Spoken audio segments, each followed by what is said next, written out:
Bonjour et bienvenue dans la matinale RCF. Il est 8h10 et à la veille de Noël, alors que nous attendons toujours l'hiver, notre grand invité ce matin est un homme du Grand Nord, de la poudreuse et du froid, un photographe qui piste les animaux dans la neige pour nous offrir leur image sur un blanc immaculé, un rêveur fasciné par la vie sauvage, mi-aventurier, mi-poète. Bonjour Jérémy Villet. Bonjour. Merci de passer par ce studio pour nous raconter ces animaux que vous réussissez à saisir avec votre appareil. Alors vous avez 27 ans, la neige, le Grand Nord, vous êtes tombé dedans quand vous étiez petit ou c'est venu plus tard ? Alors c'est venu par la nature, je suis né dans une ferme au milieu des champs dans les Yvelines, mes parents sont agriculteurs et à cette époque-là, il neigeait un peu plus l'hiver et quand j'étais petit, je me souviens d'un coup quand il neigeait, les animaux apparaissaient dans les champs, les animaux qu'on voyait pas, les perdrix, les lièvres.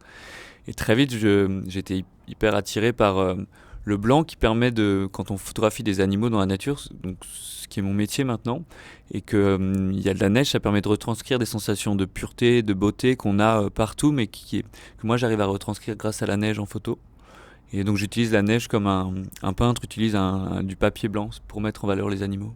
Et déjà petit, vous avez commencé à photographier dans la neige. Oui, alors... Tout de suite, très vite, c'est venu ça. Oui, mais on allait tous les ans à la montagne et j'ai toujours été fasciné par la montagne. J'ai commencé par faire des photos de bouquetins et j'ai voulu retourner l'hiver. Donc j'allais plutôt que d'aller skier, on partait avec un de mes frères en raquette, parfois juste à côté des pistes de ski, approcher des animaux. Et puis après, petit à petit, j'ai fait ça autour de chez moi l'hiver. Je photographiais des bus dans la neige et que j'arrivais à faire venir dans un affût où je me cachais derrière chez moi et je partais à la nuit quand j'étais collégien puis lycéen. Et après le Grand Nord, donc là je suis parti, quand j'ai eu mon permis de conduire, j'ai acheté un van et tous les ans je pars en Suède, Finlande, Norvège depuis la ferme qui est depuis la France et aller chercher la neige. Et en fait, quand vous partez avec votre van dans le Grand Nord, qu'est-ce que vous allez chercher là-bas ? Vous fuyez la civilisation ? Non, alors c'est même pas une fuite en avant, j'y vais parce que j'ai toujours été fasciné par le Nord, par les animaux qui y habitent, les rennes, et c'est des oiseaux aussi. C'est les animaux plus que la neige. Alors il se trouve que moi j'ai un rapport à la nature qui est qui est lié à mon imaginaire. Et justement, quand je pars avec mon van dans le Nord et que j'espère voir certains animaux, quand j'imagine ces rencontres-là, il y a une espèce d'image mentale, de visuelle, et la neige me permet de retranscrire ça. Cette vision un peu rêvée. Quand j'étais petit, j'entendais des cerfs bramer au loin dans la forêt. Et le soir, en me couchant, je les imaginais. Ou quand on va en forêt, qu'on voit des cerfs, pendant la période du rut, le brame, ils passent le soir, on voit des bois qui apparaissent et qui disparaissent. Et quand on ferme les yeux le soir, on a cette image d'une espèce de vision. On ne sait pas trop si on l'a vu ou pas. Et moi, justement, dans ces endroits, dans la neige, quand je fais des photos, il y a ça. On ne sait pas trop si c'est réel ou pas réel. On voit apparaître un animal dans du tout blanc. Donc c'est un endroit sur Terre où j'arrive à retranscrire ce que je ressens partout. Alors quand on découvre vos photos, on est loin d'imaginer que pour prendre un cliché, il a fallu des heures, voire des jours et des nuits à l'affût sous votre tente. Oui, alors il y a la plupart des photos, il faut se faire accepter des animaux. Alors certains animaux, pour se faire accepter d'eux, il faut complètement se cacher. Même s'ils finissent par savoir que je suis là, j'ai photographié un loup au Yukon qui s'est habitué à moi. Donc le Yukon, c'est le pays de Jack London, des gros loups, sont les plus gros loups du monde. Et c'est des loups qui sont très puissants. Et là, j'ai trouvé une carcasse d'un caribou qu'un loup avait tué. J'ai mis ma tente devant, donc il fait très froid. C'est en novembre, il n'y a que 3 heures de jour. Et je reste toutes les nuits et jours dans cette tente pour que le loup s'habitue à moi. Donc je pourrais avoir peur du loup, ce qui m'arrive quand même, mais c'est plutôt culturel. Les loups ont très très peur de nous, terriblement peur de moi. Donc le but, c'est qu'ils s'habituent à moi. Donc j'ouvre un peu ma tente pour qu'il y ait de l'odeur, mais qu'ils me sentent et qu'ils viennent. Toutes les nuits, ils venaient à la lune, je le voyais passer comme une ombre autour de ma tente. Il s'est habitué à moi. Et le 6e jour, donc sans être vraiment sorti de ma tente, sinon un soir, le 6e jour, il est venu parce qu'il s'était habitué. Et donc il y a des moments où il y a des... Je me cache. Vous sortez jamais de votre tente ? Alors pas trop, non. Là, je suis sorti qu'une fois. Parfois, il y a des animaux pour pas les déranger. On doit absolument ne pas sortir, ne pas montrer notre présence, parce que moi, je vais dans des endroits qui sont déjà un peu sur le fil, qui ont des équilibres très fragiles, et surtout l'hiver, les animaux ont pas beaucoup d'énergie. Il faut pas qu'ils en consomment trop, et les déranger, très dangereux pour eux. Donc, la moindre des choses quand on va quand on profite de ça et qu'on vit dans la nature ou qu'on va comme si on allait chez quelqu'un, c'est de ne pas trop perturber ce qui se passe et de ne pas le mettre trop en péril. Donc mon but c'est de disparaître, mais les animaux savent toujours qu'on est là, donc la deuxième solution c'est de se faire accepter.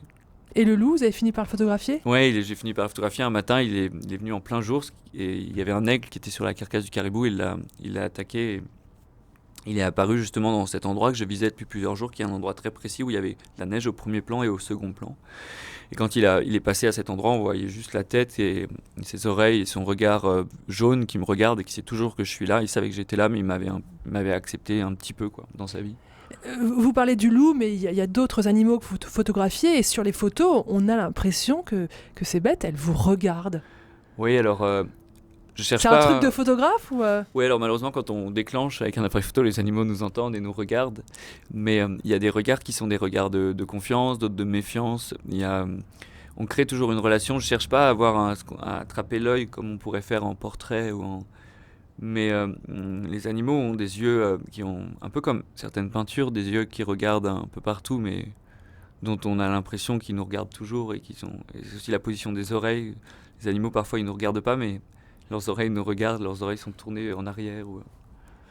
Jérémy Villet, vous avez dit, quand vous appuyez sur le déclencheur de votre appareil photo, ça fait du bruit. Ouais. Mais on va resituer, il fait souvent moins 20 degrés. Hein, ouais, au moins. Au moins. Comment on fait pour prendre une photo quand on est engoncé dans un sac de couchage, dans une tente avec des moufles ? Alors, on compte, en fait, on enlève ses moufles. Alors, à moins 20, on peut enlever ses moufles pour 30 secondes à peu près. Donc, on compte dans sa tête et on s'oblige à ne pas faire trop de photos. Et il faut enlever quand on doit changer une batterie, parce que mes batteries, je ne les mets pas dans mon appareil. Elles sont toujours sur moi, à la chaleur de mon corps, pour les garder capables de faire des photos.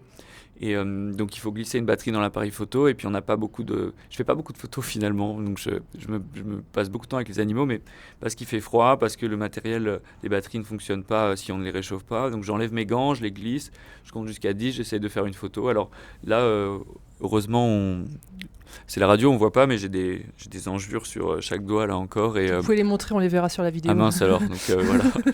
Mais ça va, mon corps s'habitue plus ou moins. Mais en tout cas, ce qui est drôle, c'est que je vais dans des endroits qui m'attirent énormément, dans lesquels je me sens vraiment bien, des endroits qui sont apaisants, où on fait des choses simples qui me plaisent, enlever de la neige autour de ma tente, faire fondre de la neige pour manger avec de l'eau.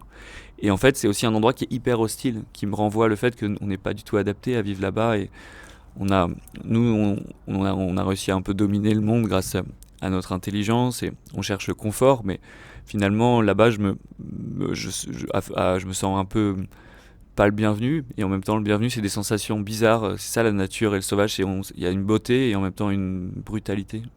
Vous nous avez dit, vous pouvez rester jusqu'à 6 jours seul dans votre tente, enfermé. Qu'est-ce que vous avez avec vous ? Qu'est-ce que vous emportez avec vous dans votre tente ?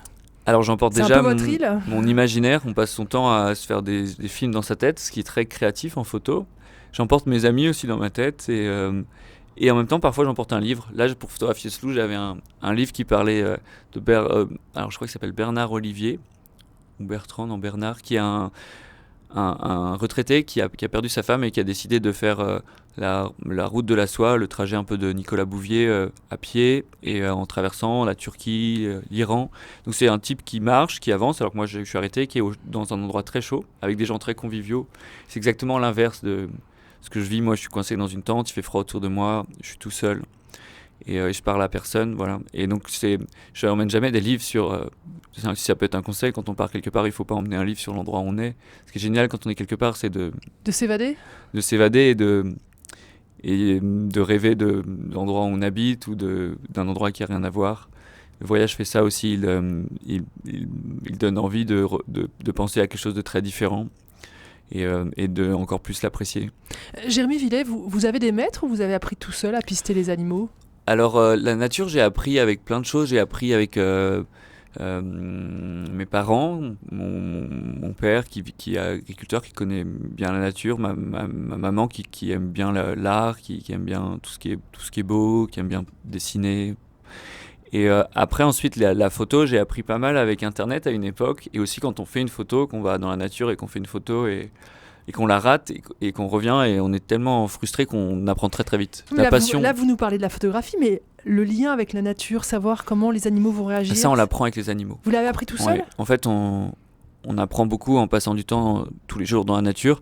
Moi, je passe beaucoup de temps l'été dans la nature. Ça ne sert à rien pour mes photos, mais ça me permet je m'y sens bien et ça me permet de garder un contact avec les animaux. Je suis passionné par les cerfs que je suis toute l'année. Alors il y a des cerfs tout près d'ici. Là on est à Paris, mais il y en a partout dans la France. Moi je vais dans la forêt de Rambouillet chez moi. Il y a des cerfs que je suis, que je retrouve tous les ans et qui disparaissent l'hiver, qui perdent leur bois quelque part. Et en fait l'envie de les voir, comme je les ai vus quand j'étais petit apparaître dans les fougères, me fait essayer de comprendre comment ils se déplacent. Donc la nature, l'école de la nature, c'est simplement la nature elle-même. On apprend en y étant et en laissant les animaux vivre autour de nous. Le meilleur moyen, c'est de s'asseoir sous un arbre et de laisser la nature revivre, d'éteindre son téléphone.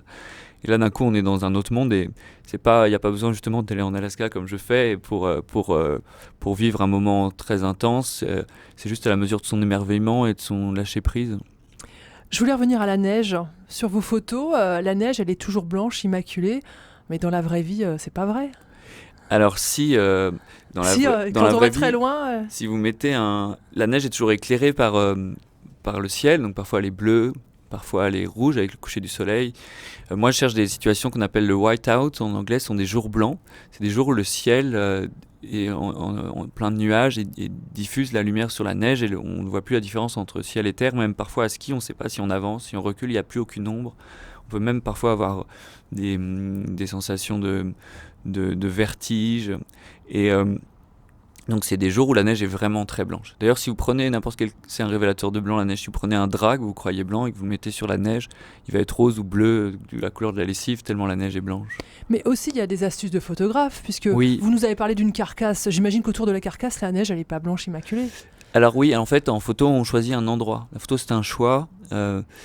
C'est un pari que l'animal que vous voulez photographier va passer par cet espace-là. Je choisis d'abord un endroit pour une photo, mais je le choisis aussi parce que j'ai vu cet animal-là, je choisis un angle, et surtout quand on ne peut pas bouger. Donc je choisis une photo et j'espère que l'animal va venir dedans. Et par rapport à tout ce que j'ai vu, par rapport à ce que j'ai imaginé, et je tremble que cette scène se refasse à cet endroit que je vise. Faire un cadrage, choisir, c'est enlever, la recherche de perfection, c'est pas de savoir quand est-ce qu'il faut arrêter de rajouter des choses pour atteindre la perfection, mais c'est plutôt à quel moment il n'y a plus rien à enlever. Le dernier animal que vous avez photographié ? Alors c'est un lynx au Canada. Je suis parti 3 semaines au Canada avec un réalisateur. On a été allé photographier pas mal d'animaux et en revenant sur une route qui s'appelle la Dempster Highway, qui est une route complètement perdue, qui est rarement ouverte. Il y avait des lynx qui étaient tout autour dans un paysage complètement immaculé avec des sapins enneigés. J'aime beaucoup les lynx, c'est un animal dont j'ai toujours pas de bonnes photos. D'ailleurs cette fois-là j'ai pas fait de bonnes photos. C'est-à-dire que c'est quoi une bonne photo ? Une bonne photo, c'est une photo où quand je la regarde et au moment où je la fais, j'ai l'impression d'avoir vécu quelque chose que j'ai toujours voulu vivre. Et quand je regarde une photo maintenant et que je trouve belle et dont je suis content, c'est une photo où je me dis je l'avais un peu imaginée, où elle retranscrit un tout petit bout de mon rêve. Vous êtes en train de nous dire que les photos, elles préexistent déjà dans votre tête ? D'une certaine manière, oui. Mais c'est pas moi qui les ai créées, c'est la nature qui vous les montre. Quand vous voyez un animal que vous trouvez harmonieux dans ses ailes, vous avez une photo qui apparaît et avec la neige, vous allez montrer d'abord ça, l'harmonie de ses ailes ou l'harmonie de sa couleur. Jérémy Villet, vous repartez quand ? Alors je repars en janvier, je repars en Écosse, parce qu'il a neigé sur l'Écosse, et ensuite je repars au Yukon et en Alaska, donc tout au nord-ouest de l'Amérique du Nord, et encore avec cet ami réalisateur pour faire un film sur mon travail et sur à travers les animaux et la quête de ces animaux au Yukon, qui pour une boîte de production, pour une grande chaîne qui sortira sans doute l'hiver prochain ou un peu avant. Bon, merci beaucoup, Jérémy Villet, d'être venu nous raconter vos amis Nemo dans la neige. Il y a un site internet, jérémyvillet.fr. Voilà, c'est ça. On espère qu'il y aura bientôt un livre. Oui, alors il y a déjà un livre que je vais sans doute réimprimer. Ça serait bien, je pense que ça serait vraiment bien, ce que j'ai pu le voir, il est magnifique. Et puis il y a aussi des podcasts sur le site des baladeurs, c'est formidable et c'est aussi à écouter. Merci beaucoup, Jérémy Villet, d'être venu avec nous. Je vous en prie, merci de vos invitations.